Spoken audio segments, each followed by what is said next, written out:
네. 안녕하세요. 카이스트 전기전자공학부 김동준이라고 합니다. 우선 여기 이 세미나에 초청해 주셔서 감사드리고 오늘 내용은 HPC 슈퍼컴퓨터에서 인터커넥션 네트워크에 대해서 말씀드리려고 하는데 뭐 요즘 발표에 뭐 AI라는 단어가 안 들어가면 조금 허전하니까 그래서 그냥 AI라는 단어를 한번 집어넣긴 해봤는데 제가 AI를 사용하거나 뭐 AI 알고리즘 뭐 그런 관점에서 말씀드릴 생각은 없고 오늘은 저희가 주제는 인터커넥션 네트워크이니까 인터커넥션 네트워크를 다루는 시스템에서의 죄송합니다. AI를 다루는 시스템, AI 슈퍼컴퓨터에서 인터커넥션 네트워크에 대해서 조금 소개를 해드릴까 하고 있습니다. 네, 뭐 인터커넥션 네트워크에 대해서 뭐 드리고 싶은 말씀은 많지만 조금 오늘 짧게 내용을 한번 한 3, 40분 안으로 줄여봤고요.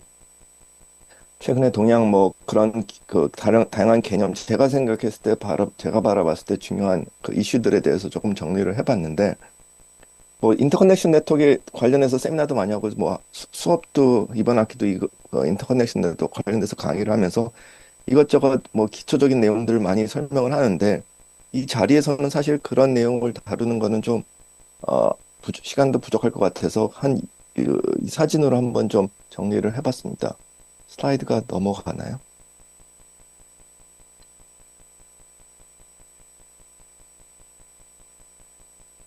네, 혹시 제가 지금 슬라이드 넘겼는데 화면이 안 넘어가는 것 같아서 죄송한데 한번 확인 좀 부탁드리겠습니다. 네, 교수님 화면이 안 넘어가서 다시 한번 해주시기 바랍니다. 어, 지금 넘기고 있는데 줌에서는 안 넘어가네요. 아, 네. 일단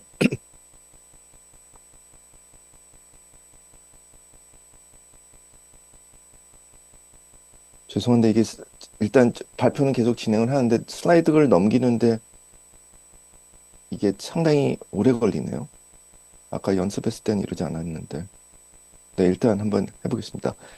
그 인터커넥션 네트워크 사실 비유를 많이 들어서 얘기를 하고 저희가 인터커넥션 네트워크는 어떻게 보면 도로라는 비유를 많이 드는데 한번 이런 말씀을 한번 드려보고 싶습니다. 이번 이제 다음 주가 추석인데 추석이 하면 떠오르는 것들 중에 아마 가장 대표적인 것 중에 하나가 교통체증일 텐데 뭐 많이 겪어보셔서 잘 아시겠지만 차가 엄청 막히죠. 근데 인터커넥션 네트워크 측면, 도로 측면에서 한번 생각을 해보셨을 때 여러분들께서 고속도로를 타고 고향에 가셨는데 고향에 가시는데 목적이 있겠죠. 가족을 방문을 하고 누구를 뵙고 싶고 인사를 드리려고 내려가는데 거기 내려가고 나서 여러분들께서 혹시 고속도로가 좋았네 이렇게 말씀하시는 분들은 거의 없습니다. 지금 사실 생각을 해보면 2, 30년 전에 국도를 타고 다니다가 고속도로가 생겼을 때 그때는 사실 어떻게 보면 고속도로가 있어서 빨리 왔다, 고속도로 때문에 좋았다는 표현을 사실 쓰기는 쓰지만 최근에 들어서는 사실 대부분 다 고속도로를 다니니까 고속도로를 타고 다녀서 좋았다라는 표현은 거의 안 쓰거든요. 제가 그렇게 말씀드리는 이유가 인터커넥션 네트워크라는 게 사실 본 역할을 잘 수행을 하면 티가 안 나는 겁니다.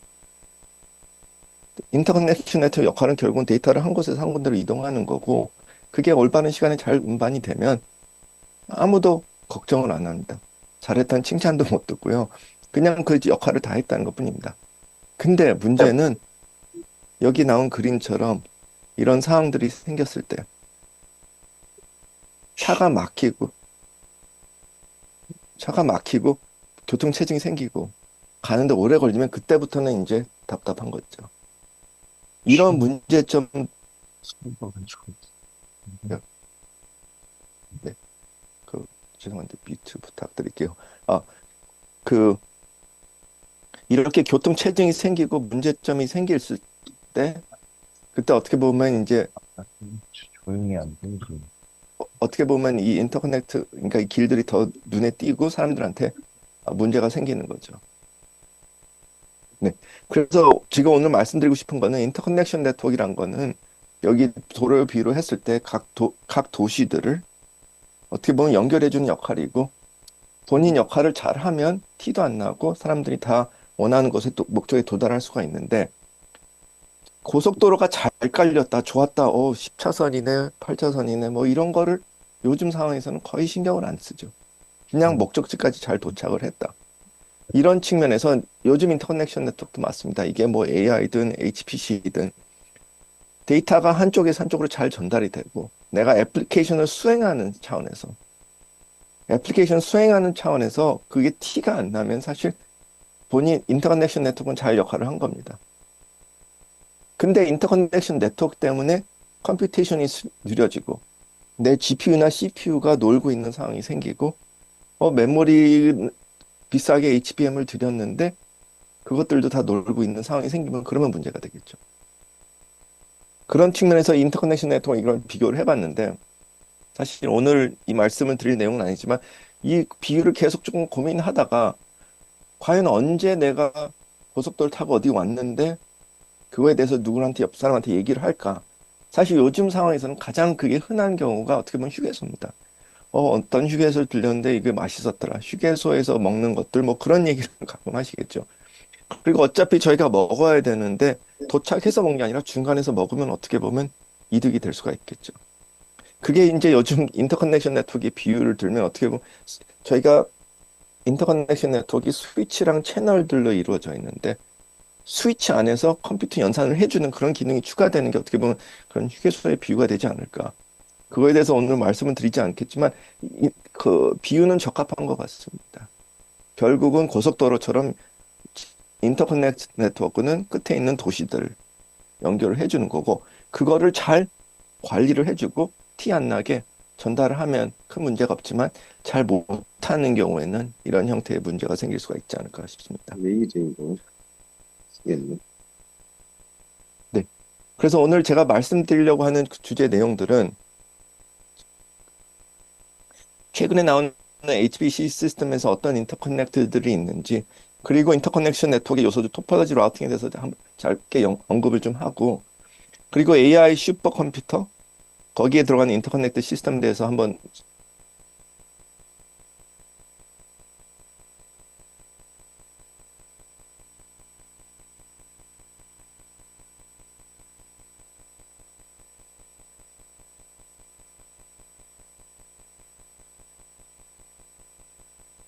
어, 제 목소리 들리시나요? 이게 갑자기 또 뮤트가 돼버렸네 자동으로.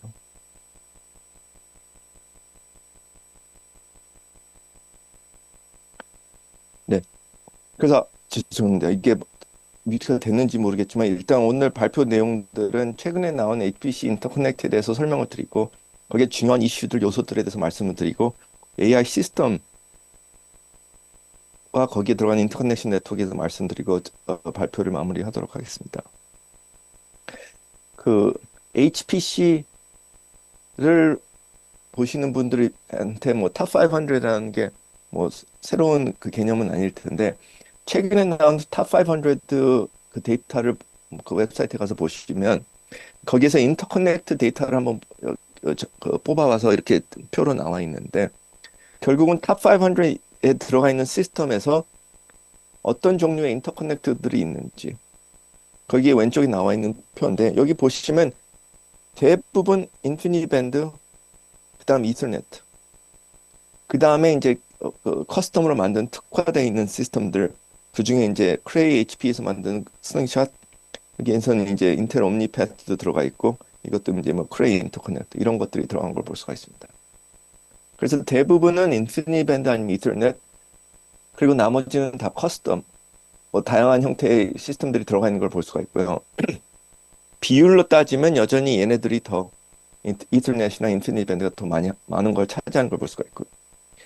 근데 여기 왼쪽에 나와 있는 플러스는 결국은 개수입니다. 500개 중에서 17%가 결국 백지 이승에서 사용했다. 이런 형태의 그 플랫인데 뭐 여러분 잘 아시겠지만 탑 500라는 게 1등부터 500까지 등수를 매기는 거죠. 1등부터 500까지 등수를 매겼을 때 1등 성능이 아래에 있는 성능보다 훨씬 더 높은 건 뭐 당연히 잘 아실 텐데 개수로 왼쪽을 따지는 게 아니라 전체적인 탑 500 성능들을 종합했을 때 그 총 성능 중에 그 이런 인터커넥트를 차지하는 비율을 다시 한번 그려본 플랫이거든요. 그러니까 다시 말씀드리면 여기서 보시면 슬링샷 같은 경우는 여기서 한 5% 정도의 그 시스템들을 활용하는 걸 볼 수가 있는데 그걸 실질적인 총 성능의 비율로 따지면 훨씬 더 큰 비율을 차지하는 걸 볼 수가 있습니다. 다시 말씀드리면 성능 높은 시스템들은 대부분 커스텀을 사용을 하고 지금 같은 시스템들 중에서는 대부분 많이 사용되는 것 중에 하나가 크레이 HP에서 나온 이 슬링샷이라는 그런 인터커넥트 기술을 사용하는 걸 볼 수가 있습니다. 그래서 이거에 대해서 조금 더 앞으로 더 말씀을 드리려고 하고 있는데 사실 이 발표 준비하면서 이거 최근 이 자료를 한번 찾아봤는데 이상하다 생각이 조금 들었거든요. 왜냐면 제가 얼마 전에 봤을 때 자료랑 너무 차이가 난다는 생각이 들어가지고 사실 그 웹사이트에 가보면 옛날 데이터도 많이 나와 있어서 한 2년 전에 있는 데이터를 한번 같이 봤습니다. 여기 보시면 또 자료가 안 넘어갔는데요. 네, 여기 있습니다. 그 아까 보여드렸던 데이터가 결국은 올해 나온 데이터고 2년 전에 나온 데이터를 한번 같이 뽑아봤습니다. 근데 불과 24개월, 2년밖에 안 된 사이지만 사실 시스템들을 많이 변한 걸 볼 수가 있습니다. 여기서 가장 많이 사용됐던 시스템들은 여전히 이더네트고 지금도 이더네트인데 물론 성능 낮은 이더네트들은 많이 빠져나간 걸 볼 수가 있겠죠. 최소한 그 시스템 차지하는 비율에서. 그리고 여기서 이제 더 많이 들어온 것들은 비율을 더 많이 차지한 것들은 여전히 인피니티 밴드 그리고 슬링샷 이런 형태의 시스템인 걸 볼 수가 있습니다. 그래서 여기서 슬링샷만 한번 들여다보면 슬링샷 여기서는 10이 있었고 이제 여기 11이 8개의 시스템인데 탑 500에서 여기서 보시면 32개로 늘어났고 시스템 자체는 여전히 작습니다. 500개 중에서 6%밖에 차지 안 하는데 근데 그 이유는 뭐 여러 가지로 해석할 수 있을 것 같은데 하나는 슬링샷이란 건 결국은 큰 시스템에 만드는데 필요로 한 인터커넥트 굳이 작은 시스템들 대부분 탑 500에서 100 이하로 내려오는 시스템들 보면 그렇게 큰 규모의 시스템들은 없는 걸 볼 수가 있습니다. 그리고 여기서 총 제공해주는 그 플랍스 이 시스템들 32개이지만 32개에서 제시하는 이런 성능이 여기 나와 있는 이 시스템 2배 이상 되는 것보다 거의 10배가 더 많은 걸 볼 수가 있죠. 그런 형태로 2년 전과 비교를 해봤을 때 여전히 중요한 거는 밴드위스의 중요성은 뭐 말할 것도 없겠죠. CPU, GPU, 메모리 성능들을 다 끌어올라가는 상황에서도 인터커넥트는 그걸 받쳐줄 수밖에 없고요. 그걸 어떻게 더 스케일러블하게 엮느냐 그런 측면에서 탑 시스템들은 여전히 그 하이 밴드위스, 스케일러블한 그런 인터커넥터들을 활용하는 걸 볼 수가 있습니다. 네, 이런 형태의 지금 인터커넥트들이 지금 활용되는 걸 보고 있는데 인터커넥트에 대해서 말씀드리기 전에 제가 그 요즘 인터커넥트 추세를 한번 다른 그림을 한번 좀 표현을 해보고 싶은데 뭐 요즘 뭐 GPU가 대세고 뭐 다 아실 거고 가속기들이 많이 사용되고 있는 것도 여러분 다 아실 겁니다. 근데 제가 이건 교과서에서 그대로 들고 나온 그림인데 다양한 컴퓨터 아키텍처들이 있죠. 한쪽에서는 CPU, 가장 플렉서블하고 가장 제너럴 퍼포스 하지만 성능은 가장 떨어지고 반면에 특화되어 있는 가속기들이나 ASIC은 흔히 말하기에 한 워크로드에 특화되어 있어서 효율성 측면에서는 가장 좋죠. 근데 반면에 제너럴 퍼포스 하진 않죠. 다양한 애플리케이션 돌릴 수 없는 상황이고 그 중간에 다양한 형태의 시스템들이 있을 수가 있겠죠. 가장 대표적인 게 GPU겠죠. CPU보다는 제너럴 퍼포스 측면에서는 좀 떨어지긴 하지만 훨씬 더 효율적이고 반면에 특화되어 있는 가속기들에 비해서는 당연히 조금 효율성은 떨어질 수밖에 없겠죠. 이런 형태의 그림들을 뭐 다양한 형태로 많이 보셨을 거고 들어보셨을 텐데 제가 오늘 말씀드리는 거는 결국은 인터커넥션 네트워크인데 인터커넥션 네트워크도 이런 비슷한 관점에서 바라볼 수 있지 않을까라는 생각으로 이런 그림을 한번 그려봤습니다. 이게 어디 뭐 다른 사람들이 정의한 게 아니라 제가 나름대로 그냥 그려본 거라서 큰 의미가 없을 수도 있겠지만 아까 보여드렸던 그림이랑 똑같습니다. 플렉시빌리티 한쪽에 있고 한쪽에는 효율성, efficiency가 있을 거고요.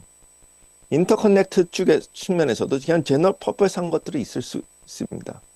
제너럴 퍼포스한 거는 어떤 시스템에도 연결을 할 수 있는 것들. 제 생각엔 대표적인 게 뭐 이터넷 기반일 수도 있고, 뭐 이제 하이 퍼포먼스 HPC에서는 인피니 밴드가 되지 않을까 싶고요. 반면에 요즘 나온 AI 시스템에서는 정말 그 시스템을 위해서 특화되어 있는 인터커넥트 난 걸 볼 수가 있습니다. 가장 대표적인 게 뭐 구글에서 만드는 TPU 시스템. 그걸 스케일 할 때는 거기서 사용되는 그 인터커넥트는 구글 내부에서 자체적으로 개발한 그런 인터커넥트인 걸 볼 수가 있죠. 제가 막판에 슬라이드 한 장 추가했는데 최근에 뭐 테슬라에서 발표한 그 인터커넥트에 대해서 한번 조금 더 말씀드리려고 하는데 테슬라가 또 하나의 대표적인 예이고 제가 발표 자료에서 이제 조금 소개해드리고 싶었던 거는 이제 그락이라는 회사에서 스케일러탄 시스템을 만드는데 거기서도 특화되어 있는 도메인 스페시픽한 네트워크를 만드는 걸 볼 수가 있겠죠. 아까 보여드렸던 가속기에서도 제너럴 퍼포스 한 거랑 특화되어 있는 시스템 중간에도 있지만 인터커넥트도 마찬가지라고 생각을 하거든요. 제 생각엔 GPU가 중간에 있듯이 엔비디아에서 제공해주는 NVLink, NVSwitch도 어떻게 보면 그 중간 점에 있지 않을까요? 인터커넥트 측면에서. 제 생각에는 크레이 예전에 있는 시스템들은 여기에 저는 제가 개인적으로 봤을 때는 오른쪽에 조금 더 특화되어 있는 HPC에 더 특화되어 있는 시스템인데 최근에 나온 슬링샷 기반으로 보시면 어떻게 보면 조금 더 플렉시빌리티를 더 강조하고 이더넷이랑 이걸 컴패러블하게 만들어가지고 더 제너럴 퍼포스에 가까운 그런 네트워크가 되지 않았을까. 이거는 그냥 제가 설명하기 편하고 좀 그럴싸한 용어를 갖다 붙인 개념이라서 그 용어들은 별로 중요하진 않지만 이런 다양한 형태의 인터커넥트들이 있고 필요에 따라서 내가 정말 성능을 어떻게든 끌어올리고 싶다고 하면 인터커넥트도 이렇게 해야 되지 않을까. 그런 측면에서 이런 회사들은 자기 자체적으로 시스템을 개발하면서 CPU, 거기 들어가는 프로세서도 자체로 개발을 했지만 거기에 연결하는 그 네트워크 인터커넥트도 자체적으로 개발하지 않았을까라고 생각해 볼 수 있을 것 같습니다. 네, 그러면 일단 저희 HPC 인터커넥트를 다시 돌아와서 요즘 슬링샷으로 사용되고 있는 대표적인 토폴로지가 2008년에 발표되어 있던 드래곤플라이라는 토폴로지입니다. 드래곤플라이는 토폴로지 들어보셨을 텐데 한번 잠깐 다시 소개를 해드리면 그냥 여기 보이는 그 동물처럼 결국은 몸은 뚱뚱한데 날개는 되게 얍살하잖아요. 똑같이 토폴로지도 그렇게 구성해야 되겠다라는 의도로 해서 사실 만든 토폴로지가 드래곤플라이입니다. 근데 제가 확실히 말씀드릴 수 있는 게 드래곤플라이 별거 없습니다. 그냥 흔히 말하는 하이어라키컬한 토폴로지입니다. 하이어라키컬한 토폴로지에서 로컬한 게 있고 글로벌한 게 있는 그런 그냥 하이어라키컬한 토폴로지입니다. 근데 여기서 한 가지 차이점이 있다고 하면 저희가 여기 드래곤플라이라는 그 토폴로지에서 그룹이란 용어를 쓰는데 그룹의 토폴로지 하나의 묶음이 돼가지고 이게 어떻게 보면 하나의 그냥 virtual하게 하이 라우터 형태로 가는 거죠. 이게 무슨 뜻이냐면 사실 저희가 예전에 드래곤플라이를 제시를 했을 때 첫 번째로는 시스템이 커질 거다. 시스템이 커지는데 저희가 이거를 최대한 네트워크 다이아미터라는 건 결국 내가 네트워크 한쪽에서 다른 쪽으로 가야 될 때 거쳐 지나가야 하는 채널 개수. 그 개수를 최대한 줄이고 싶을 때 라우터 포트 개수가 몇 개가 필요한지 단순한 계산으로 가능한데 시스템이 커지면 커질수록 라우터 포트 개수가 100개 이상 필요로 하거든요. 근데 실질적 물리적으로 라우터를 만드는 거가 포트 100개 이상 넣기가 상당히 힘들거든요. 그러면 그걸 어떻게 할 수 있을까 그런 고민을 하다가 포트가 작은 것들을 여러 개를 묶어서 하나인 것처럼 보이게 하자. 그러면 이거는 포트 개수가 엄청 큰 것처럼 보이니까 이것들로 결국은 글로벌하게 연결을 해보자. 그게 드래곤플라이입니다. 아까 말씀드린 대로 별거 없습니다. 그냥 하이어라키컬한 토폴로지라고 생각하시면 됩니다. 근데 한 가지 차이점이 있다고 하면 기존에는 하이라키화하는 거는 지금 뭐 흔히 생각하는 트리 형태로 그냥 올라가는 그런 형태이긴 하지만 여기 중간에 있는 로컬 네트워크에서 바로 올라가는 게 아니라 여기 라우터에서 채널 몇 개를 뽑아서 얘네들을 직접 글로벌 네트워크에다가 올린다는 거죠. 그런 형태가 가장 큰 차이고 사실 드래곤플라이를 저희가 제시를 했을 때 이런 그래프를 제가 집어넣은 기억이 있는데 이 그래프는 사실 그때 큰 의미 없는 데이터였습니다. 그냥 인터넷에서 제가 뒤져가지고 찾을 수 있는 데이터를 해서 뽑아서 만든 플롯입니다. 그래서 이거는 X축은 길이이고 케이블 길이에 따라서 비용, 코스트가 Y축인데 그때 나온 액티브 옵틱 케이블이라는 것들을 플러스를 해봤을 때 코스트는 흔히 말하는 일렉트리컬 케이블보다 훨씬 더 비싸죠. 근데 옵틱스로 가니까 길이가 길어질수록 증가하는 코스트는 훨씬 더 낮은데 일렉트리컬한 케이블들은 훨씬 더 크기가 가파르게 증가하는 걸 볼 수가 있습니다. 그래서 여기서 되게 어리석은 사실 되게 간단한 플러스이기도 하지만 여기서 제시하고 싶었던 거는 이거였습니다. 어느 시점에서는 일렉트리컬한 거랑 케이블의 코스트의 차이점이 생겨가지고 오히려 옵티컬로 간 게 더 효율적이다라는 걸 생각을 해볼 수가 있거든요. 옵티컬로 가는 게 더 효율적이다는 뜻은 결국은 케이블의 길이가 크게 무관하다는 뜻이거든요. 그래서 옆에 있는 노드들만 연결할 필요가 없는 게 아니라 결국은 멀리 연결돼 있을 수도 있다는 거거든요. 이 드래곤플라이의 단점 중에 하나는 이렇게 글로벌하게 모든 걸 다 연결을 해야 되면 뭐 슈퍼컴퓨터 많이 보셔서 아시겠지만 되게 큰 공간을 차지하거든요. 그것들을 연결하는 케이블이 길어질 수밖에 없거든요. 어차피 갈 거면 그러면 그때는 옵틱스를 사용하고 더 효율적이고 두 번에 갈 거, 네 번, 여섯 번에 갈 거를 그냥 한 번에 직통으로 한번 갈 수 있는 그런 시스템을 만들 수 있지 않을까라고 생각한 게 드래곤플라이 토폴로지라고 생각하시면 됩니다. 제가 드래곤플라이 토폴로지를 말씀을 드리고 최근에 뭐 논문들 찾아보시면 다양한 형태의 다른 토폴로지들 많이 나오고 있는 걸 볼 수가 있습니다.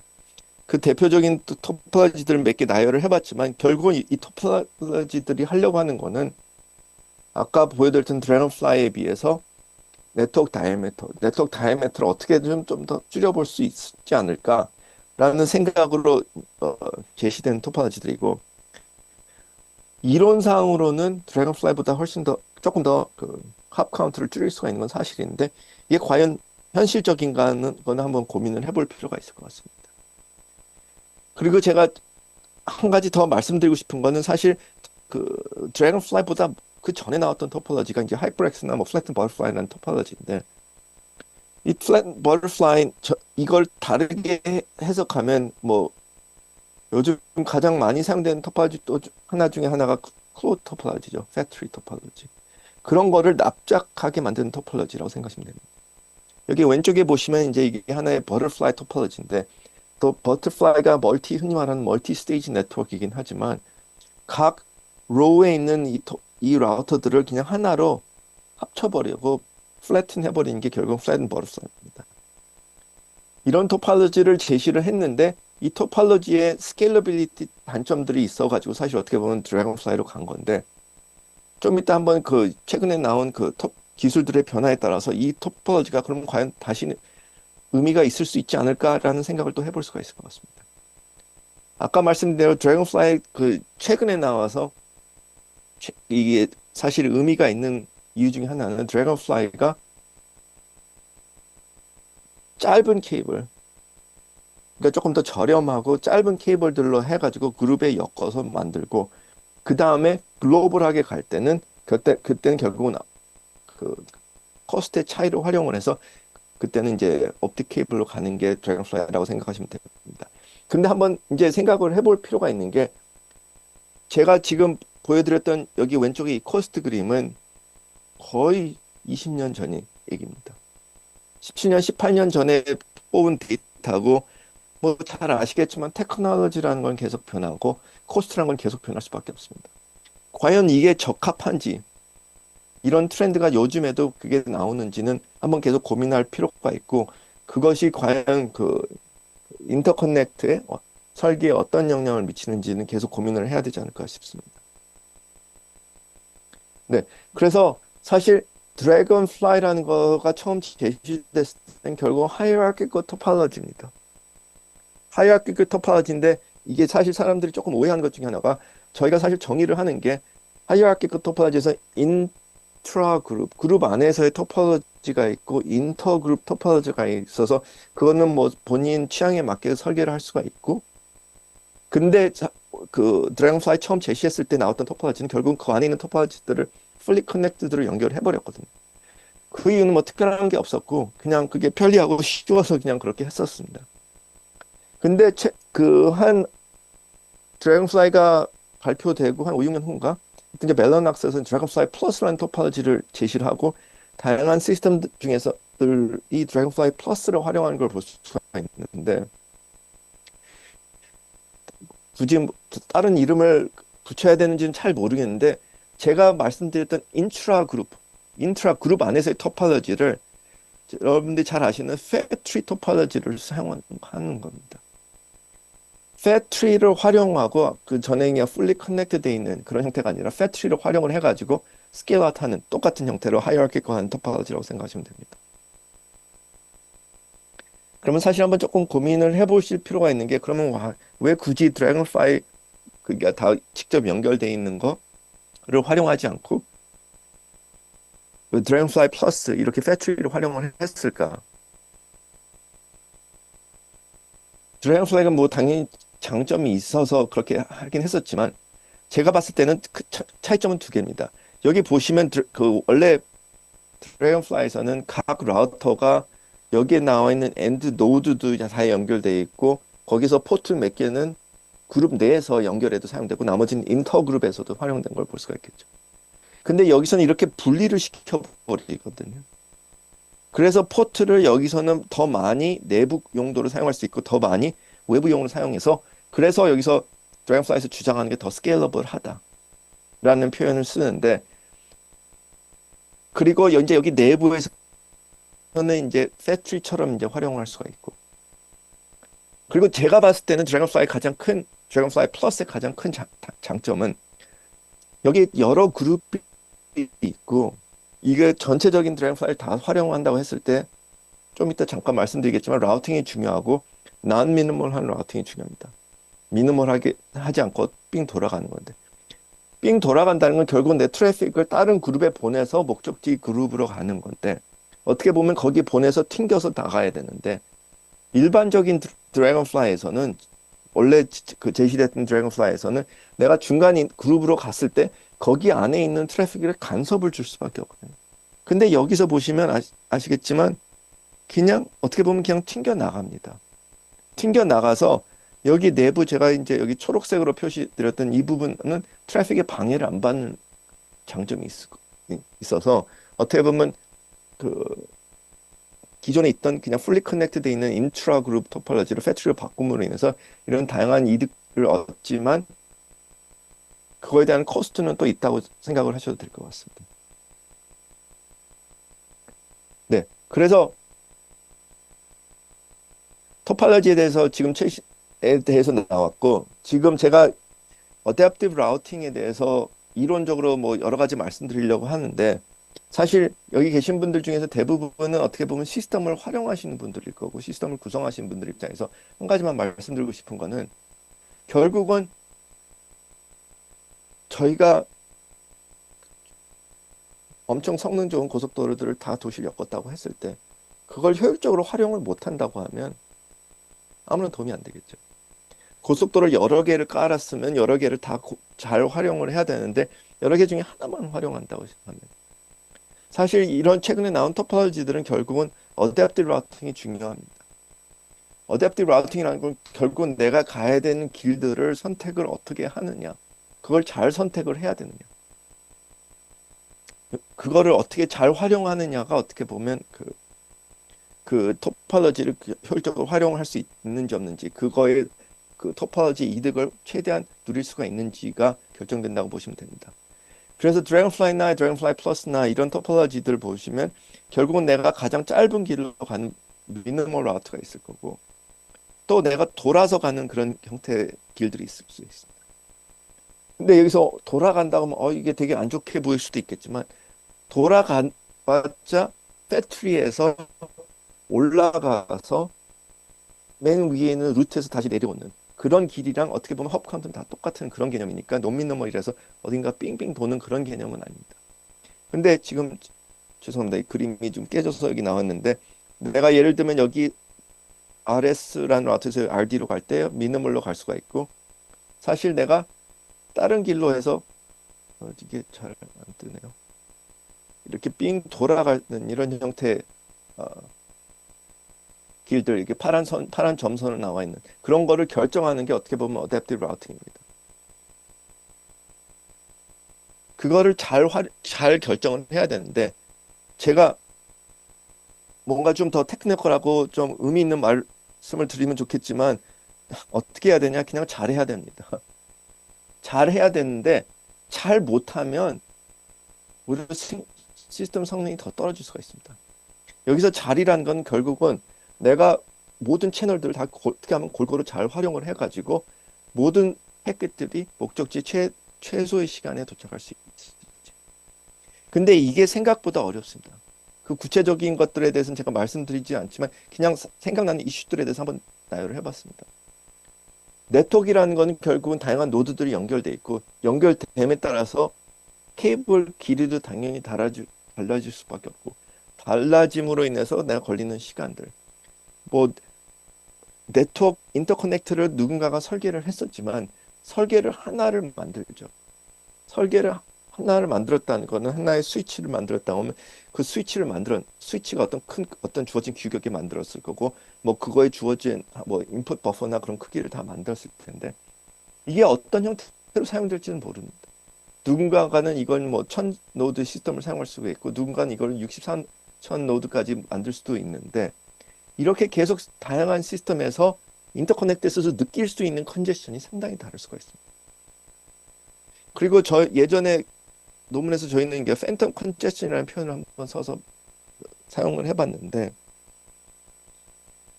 뭐 여러분들 뭐 추석에 차 막힌 건 다 예상을 하고 가시겠지만 가끔 대낮에 고속도로 운전하다가 차가 막힌 걸 볼 수가 있겠죠.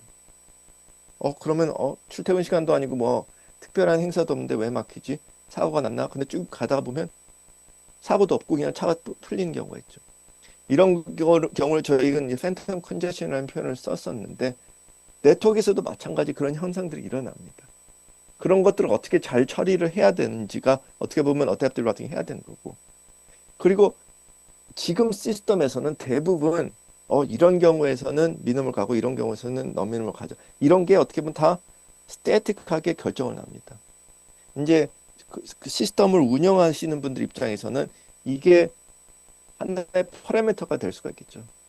최근에 나온 시스템은 잘은 모르겠지만 예전에는 이런 것들을 하나의 파라미터를 줘서 그 오퍼레이터들이 이거를 잘 조율할 수 있게 하는데 이거 조율 잘 못하면 상당히 힘들어지는 걸 볼 수가 있습니다. 그리고 어댑티브 라우팅이 무조건 좋으냐? 안 그럴 수도 있거든요. 그거에 대해서 조금 더 말씀드리도록 하겠습니다.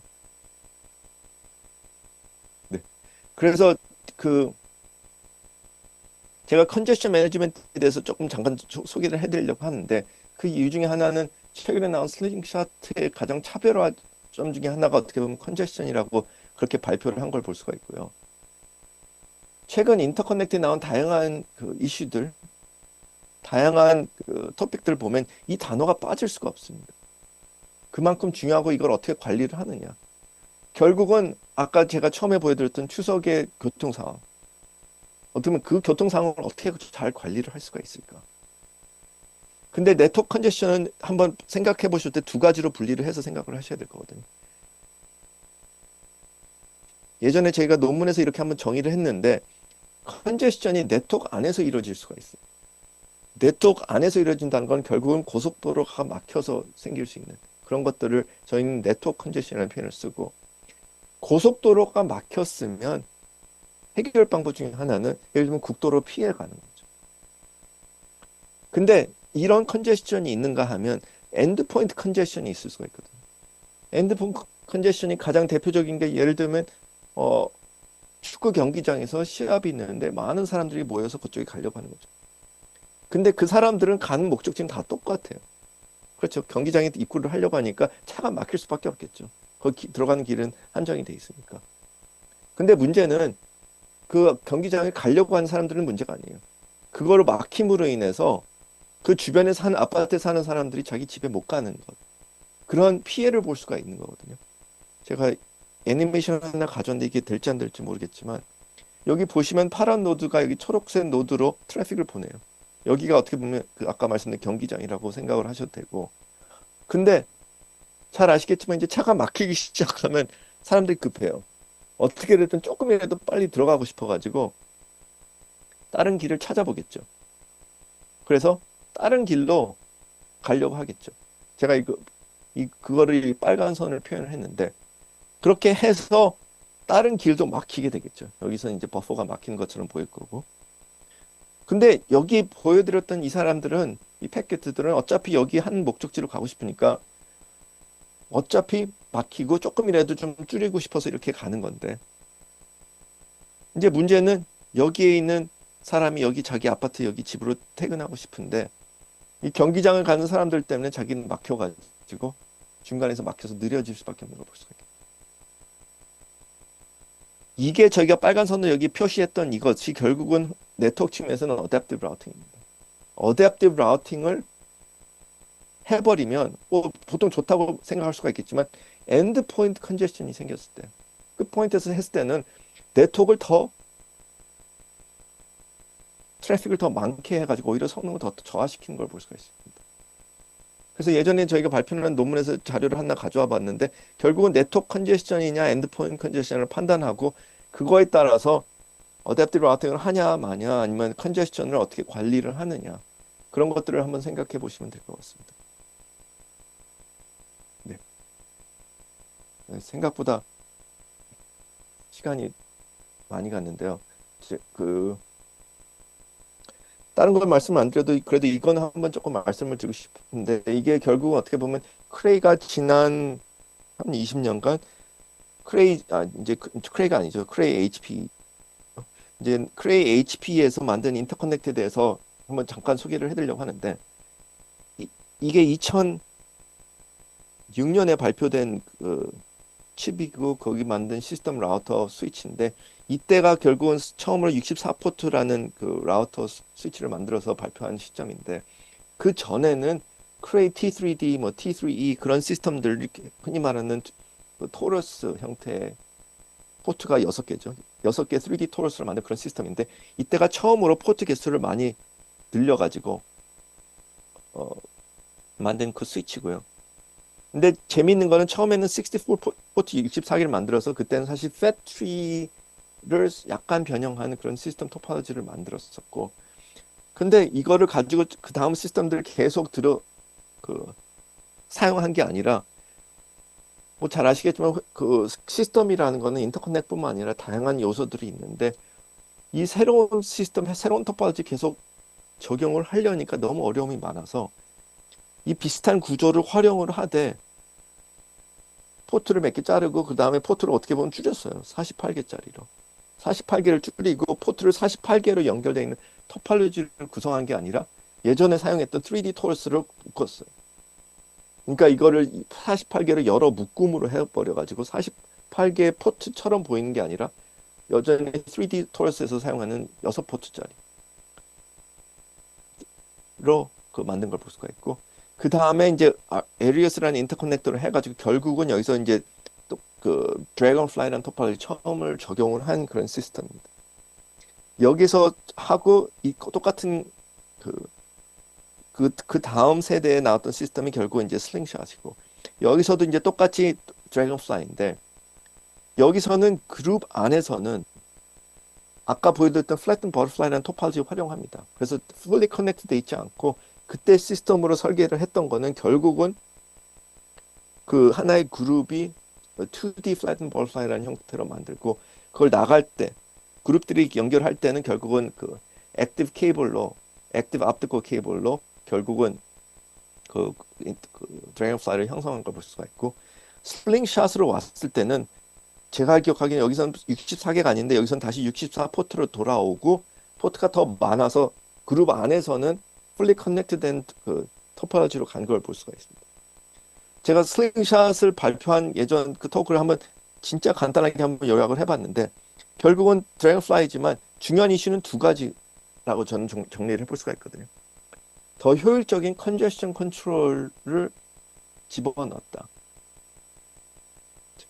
제가 알기로는 여기 시스템들에서는 어댑티브 라우팅은 들어갔는데 컨제션은 거의 신경을 안 썼습니다. 그러니까 컨제션 때문에 생기는 문제점들은 혹시 예전에 이런 시스템을 사용하셨으면 알게 모르게 아마 그런 문제들이 드러났을 겁니다. 그리고 재밌는 거는 여기서 있는 시스템들은 대부분 다 HPC, 크레이에서 만든 자체적인 시스템을 위한 인터커넥트죠. 근데 여기서 보면 이더넷 컴패티블 하다는 그런 표현을 써가면서 그 내부에서는 어떻게든 뭐 그 예전에 크레이 시스템처럼 똑같이 할 수 있지만 외부로 나갈 때는 이더넷을 스피크한다 이런 표현을 쓰더라고요. 정확히 어디까지 얼만큼 이더넷 컴패티블한지는 저도 잘 모르겠는데 그런 형태의 시스템을 만든 걸 볼 수가 있습니다. 네, 지금 시간상 그 슬링샷에 관련된 그 이슈 그 자료들 몇 가지 더 준비했는데 시간상 그냥 넘어가고요. 결국은 이 포트 라우터 구조는 하나의 포트, 하나의 스위치, 하나의 라우터가 아니라 여러 개의 작은 크로스바들을 연결돼 있어서 하이라키하게 만든 거고, 이거는 예전에 크레이 아크에서 만든 그 구조를 어떻게 보면 계속 끌고 온 걸 볼 수가 있습니다. 그런 형태로 해서 스케일러블하게, 이건 예전에 처음에 제시됐던 거지만 여기서는 한 64개 포트면 64개의 타일로 이루어져 있는 이런 하이라키가 하지만 여기서는 두 개를 합쳐가지고 만든 그런 약간의 차이가 있는 걸 볼 수가 있고요. 그 슬링샷 토폴로지 그림을 한번 좀 가져와 봤는데 여기 보시면 아시겠지만 하나의 그룹 안에서 all-to-all 연결돼 있고 또 그룹들끼리도 연결되는 걸 볼 수가 있습니다. 제가 드래곤플라이의 가장 큰 기본적인 개념이 어떻게 보면 라우터, 작은 라우터들을 모아가지고 하나의 큰 라우터처럼 보인다. 여기에 있는 것들 다 무시한다고 치면 라우터 포트는 64개지만 이거를 하나 보면 라우터가 포트가 544개가 있는 것처럼 보이는 그런 형태의 시스템이라고 생각하시면 됩니다. 그런 형태로 해서 토포로지 엮은 걸 볼 수가 있고, 네, 뭐 탑 500 최근에 보신 분들은 잘 아시겠지만 거기 나온 시스템 중에 하나는 어떻게 보면 일본에서 나온 후가쿠 시스템이고, 거기서 토프 인터커넥트라는 거를 거기서 자체적으로 개발을 해서 계속 사용한 걸 볼 수가 있는데, 물론 이건 이제 후가쿠에만 사용되는 거고, 이게 뭐 사실 뭐 항상 하시는 질문들 중에 하나가 그러면 이게 좋아요? 왜 굳이 이 사람들이 이렇게 했을까? 뭐 다양한 이유들이 있겠죠.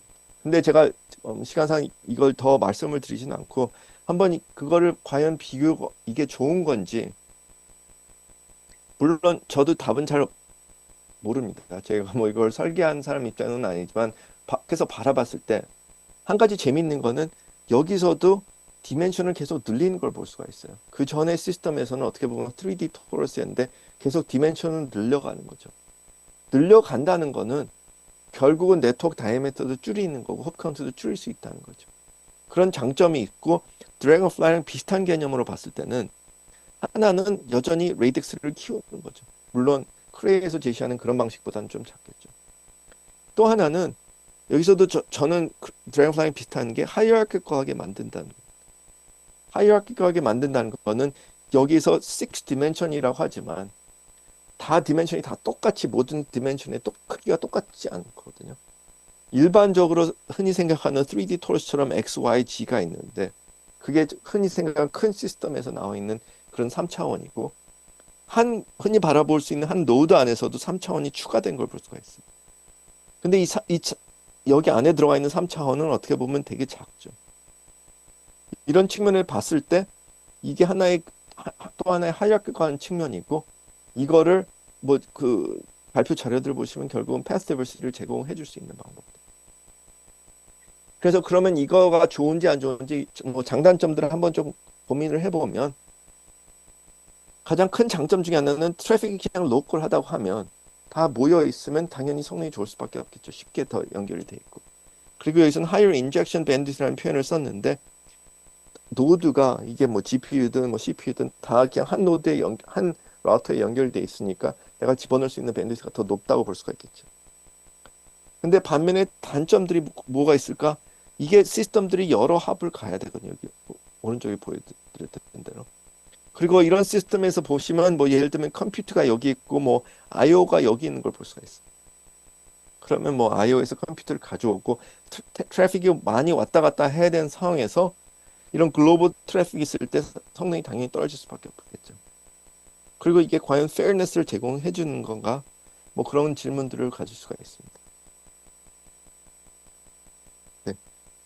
그래서 한 가지 한번 말씀드리고 싶었던 거는 인터커넥션 네트워크라는 거는 사실 컴퓨터 아키텍처랑 똑같죠. 컴퓨터 아키텍처의 가장 큰 이슈 중에 하나는 결국은 테크놀로지고 뭐 모의 법칙이라고 다 아실 테고 인터커넥션 네트워크라고 다를 거 없습니다. 똑같이 테크놀로지고 저희가 그 하이레디스 포트 64개 그게 만들어졌던 이유 중에 하나는 이게 결국은 라우터에서 나올 수 있는 총 밴드위스입니다. 여기 Y축은 로그 스케일이라서 10배씩 커지는 거거든요. 이것을 봤을 때 어떻게 보면 이 시점에서 크레이 같은 회사는 어떻게 보면 포트가 작은 토폴로지에서 큰 포트가 많은 토폴로지로 바뀐 걸 볼 수가 있습니다. 그래서 밴드위스는 계속 늘어날 수밖에 없는 거죠.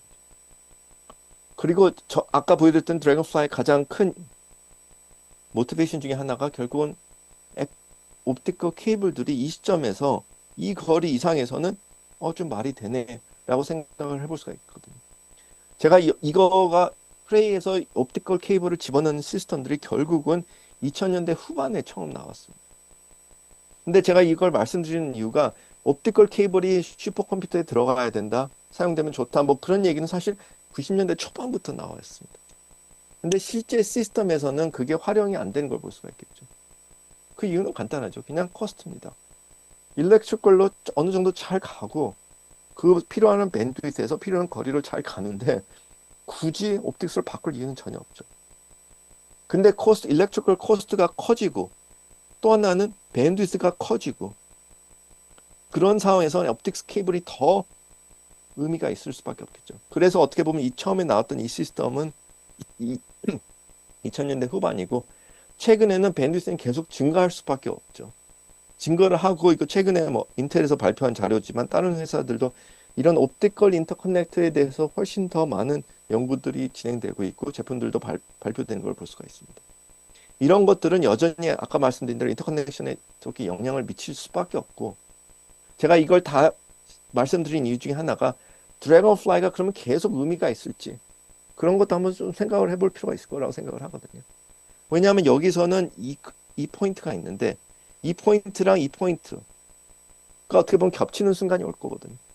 밴드위스가 너무 많이 높아져가지고 짧은 거리도 뭐 예전에는 몇 미터는 일렉트리컬로 갔는데 그것도 이제 감당이 안 되는 시점이 오면 과연 토포로지가 드래곤플라이가 맞는지 아니면 다른 형태로 되는지도 한번 고민을 해볼 필요가 있을 것 같습니다. 네, 제가 30-40분 안에 끝낸다고 말씀드렸는데 좀 길어지는데 한 가지만 더 말씀드리고 좀 발표를 마무리하도록 할게요. 지금 뭐 키스티나 이런 기관에서 만드는 슈퍼컴퓨터는 조금 어떻게 보면 제너럴 퍼포스 하지만 요즘 나오는 슈퍼컴퓨터 표현은 언론에서 찾아보면 어떻게 보면 그냥 AI 관련된 슈퍼컴퓨터겠죠. 구글에서 발표한 논문에서는 이 TPU 이런 시스템들을 도메인 스페시픽 슈퍼컴퓨터라는 표현을 쓰거든요.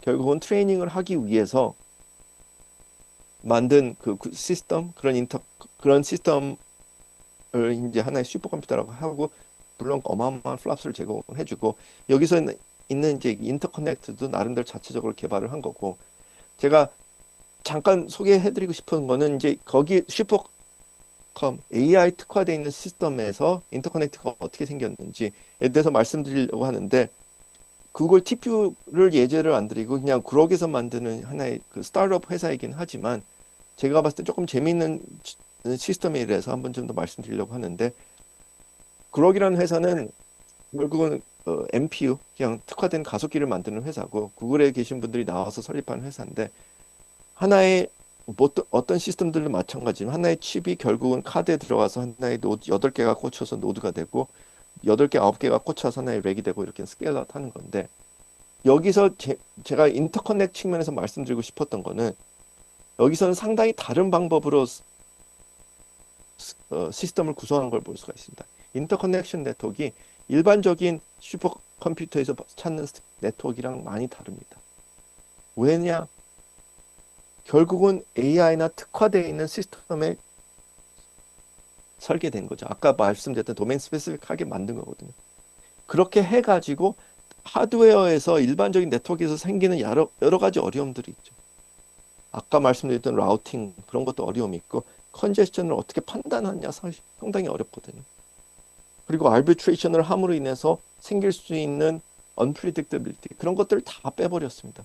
그리고 어떻게 보면 이걸 다 소프트웨어에 밀어 넣어버렸거든요. 그런데 지금 사실 아까 말씀드린 인터커넥션 측면에서 한번 좀 말씀드리려고 했던 거는, 여기 시스템을 어떻게 스케일아웃 하냐면 결국은 이게 흔히 말하는 패트리 같은 형태일 수가 있겠죠. 이 토폴로지는 뭐 드래곤플라이나 이런 형태의 시스템일 수도 있는데, 여기서 한 가지 중요한 거는 하나의 노드들이 있죠.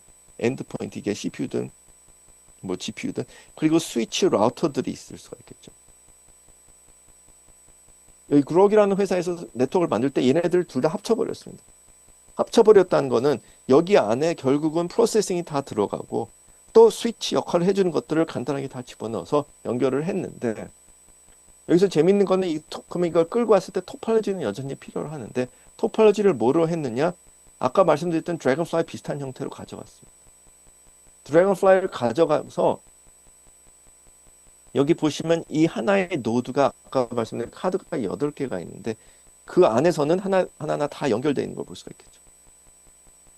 다 fully connected 돼 있고, 이거를 하나의 노드가 여기서 각 노드에 연결되어 있는 이런 형태의 그 드래곤플라이 형태로 토폴로지 이어나가는 걸 볼 수가 있죠.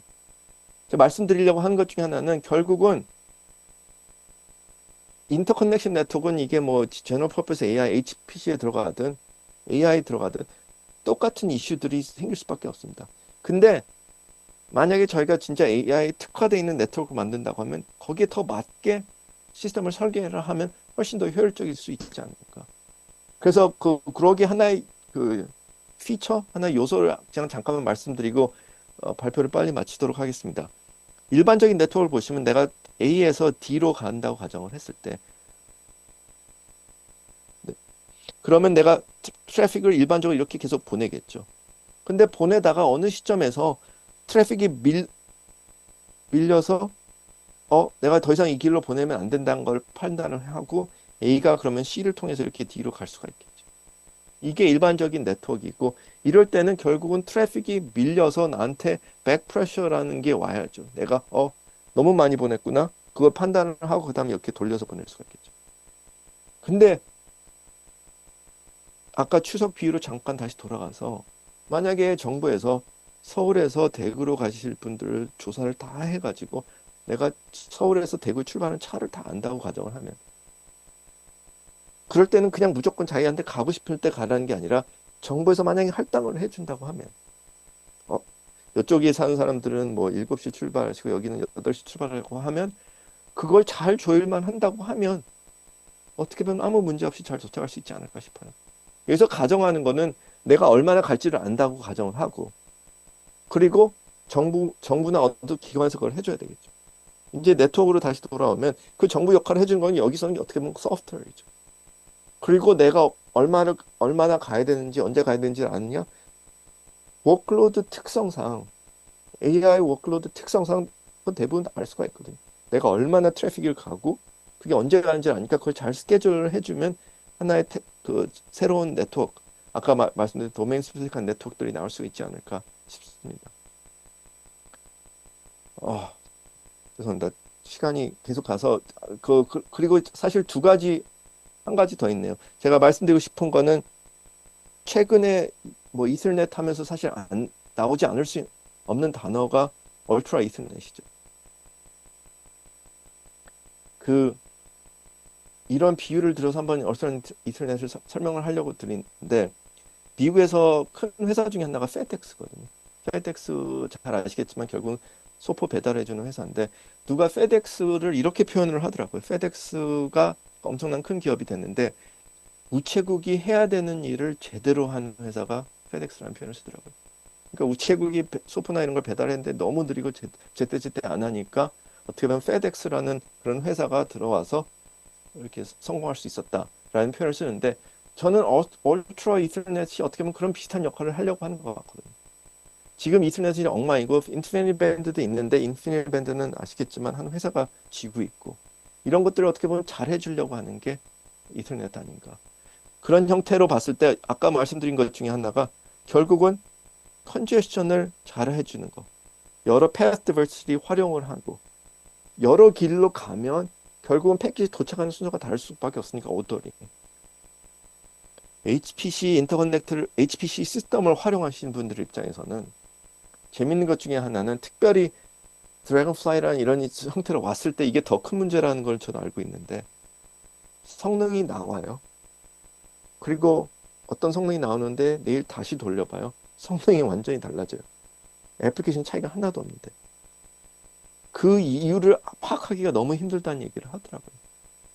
그 이유 중에 하나는 네트워크에서 일어나는 것들을 파악을 못한다는 건데 그런 것들을 좀 잘 제공해 주는 게 어떻게 보면 얼트라 이터넷 그리고 결국은 하나의 새로운 스탠더드로 간다고 하는데 이거랑 사실 연관돼서 최근 몇 주 전에 그 핫칩스라는 학회에서 테슬라가 발표한 그 자료가 있는데 거기서 그냥 그대로 들고 왔는데 테슬라에서 잘 아시겠지만 테슬라에서 도저라는 슈퍼컴퓨터를 만들어서 그것들을 연결을 해가지고 본인 트레이닝에 사용을 하고 있는데 그걸 이더넷 기반으로 하는데 일반적인 TCP, ICP를 쓰면 너무 느리고 성능이 안 나오고 그리고 다른 로스레스 패브릭을 쓰면 복잡하고 뭐 되게 브리털이라는 표현을 쓰는데 여기서 보시면 너무 저는 사실 여기서 뭐 코스트가 비싸다 뭐 그런 얘기가 나올 줄 알았는데 브리털이라는 표현을 써요. 거기서 쓰는 컨제스션 메커니즘이나 이런 것들이 네트워크 성능을 저하를 떨어뜨린다는 표현을 쓰거든요. 그래서 결국은 거기서 필요한 프로토콜도 어떻게 보면 여기서는 하드웨어를 구현을 했다 뭐 이런 형태로 나오고 이거 관심 있으신 분들은 아마 이 자료를 한번 더 참고하시면 좋을 것 같은데 결국은 여기서 그 발표 자료에서 제가 그대로 복사를 해서 가져왔는데 결국 원하는 거는 소프트웨어의 오버헤드를 최대한 줄이고 레이턴시 낮고 밴드위스 많이 제공해 주는 거. 근데 또 반면에 재밌는 것들은 여기에 특화돼서 어떻게 보면 개발한 걸 볼 수가 있겠죠. 테슬라에서는 결국은 큰 모델을 트레이닝하기 위해서 사용을 하는 거니까 결국 필요한 건 딱 이겁니다. 그리고 거기서 사용되는 뭐 컬렉티브 이런 것들을 하기 위해서 거기 자체적으로 또 그 네트워크를 개발하는 걸 볼 수가 있습니다. 네. 그래서 네, 발표를 마치도록 하겠습니다. 제가 마무리하려고 했던 거는 결국은 그러면 지금 시스템들 특별히 그 포트가 많은 그런 토포로지들의 어려움들이 뭐가 있을까? 아까 말씀드린 것들 한번 다시 나열했고요. 결국은 시스템을 패키징을 해야 됩니다. 이걸 실질적으로 설치하신 분들은 알겠지만 케이블들을 어떻게 끌고 오느냐 문제도 많고요. 케이블도 무게도 있고 케이블이 물리적으로 어떻게 엮느냐가 상당히 큰 영향을 미칠 수가 있고 아까 말씀드렸던 어댑티브 라우팅이랑 컨제션 관리도 상당히 중요하죠. 제가 이제 소개를 안 드렸었지만 사실 이제 시스템 입장에서도 어떻게 보면 가장 큰 또 하나의 이슈 중에 하나가 릴라이빌리티입니다. 시스템이 문제가 생길 수밖에 없죠. 잘 아시겠지만. 그게 이제 특별히 인터커넥트 입장에서 이걸 다 엮어주는 엮어주는 역할을 하는 건데 그걸 어떻게 잘 관리를 할 수 있는지 그걸 어떻게 처리를 하는지 그리고 그걸 어떻게 대처하는지가 어떻게 보면 앞으로의 시스템들 특별히 시스템이 커지고 크기가 커지고 밴드위드가 더 많아지는 상황에서는 중요한 이슈가 될 수밖에 없다고 생각을 합니다. 네. 그래서 뭐 다른 마무리 서머리 슬라이드는 없지만 미래 인터커넥트들 고민하시는 입장에서는 과연 이런 이슈들이 있지 않을까? 결국은 AI냐 HPC냐 아니면 거기 중간이냐? 그런 것들을 한번 고민을 하실 거고 커스텀하고 되게 스페시픽하게 만드는 도메인 스페시픽하게 한 인터커넥트냐 아니면 프로파이터리냐. 조금 답이 비겁하지만 여기서 어느 시점에 중간에서 다 만나지 않을까 그런 생각을 해볼 수가 있을 것 같습니다. 네, 그리고 단순하게 하면 좋습니다. 근데 단순하게 함으로 해서 생길 수도 문제가 있고 단순히 복잡하다고 해서 당연히 좋은 건 아니겠죠. 그거에 대한 오버헤드도 있으니까. 네. 그래서 앞으로 인터커넥트를 고민하시는 분들 입장에서는 결국 시스템들이 어떻게 설계를 돼야 되는지 이런 이슈들을 고민해야 되지 않을까라는 생각을 하고 있습니다. 네. 그러면 제가 준비한 발표 자료는 여기까지고 혹시 궁금하신 것이나 질문 사항이 있으면 지금 질문 받겠습니다.